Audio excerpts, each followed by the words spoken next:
Al Hilal তারকা Neymar junior সম্প্রতি পিএসজিতে কাটানোর সময় এবং সেখানে সমর্থকদের আচরণ নিয়ে মুখ খুলেছেন।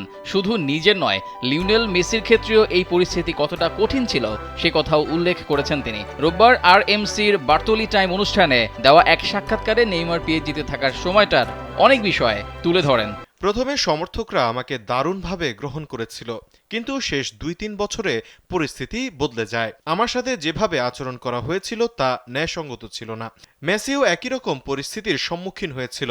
আমার ক্ষেত্রে তা সীমা অতিক্রম করেছিল, বিশেষ করে যখন তারা আমার বাড়িতে এসেছিল। সম্পর্কটা আর সম্মানজনক ছিল না, যদিও আমি সবসময় তাদের সম্মান করেছি।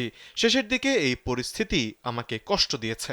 এলো ভিশন মুশকিল আসান অফার। যে কোনো ব্র্যান্ডের পুরনো ফ্রিজ নিয়ে চলে আসুন ভিশন শোরুমে আর নিয়ে যান নতুন ভিশন ফ্রিজ 20% পর্যন্ত ছাড়। 2017 সালে রেকর্ড $222 মিলিয়ন বার্সেলোনা থেকে পিএসজিতে যোগ দিয়েছিলেন নেইমার। পিএসজির হয়ে তিনি 173টি ম্যাচে 118টি গোল এবং 73টি অ্যাসিস্ট করেছেন।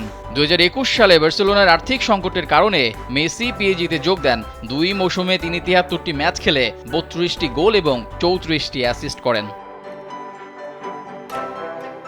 মেসি, নেইমার এবং কিলিয়ান এমবাপ্পে ত্রয়ী পিএসজির হয়ে 2টি লিগ শিরোপা এবং একটি ট্রফি দেশ চ্যাম্পিয়ন জিতেছিল।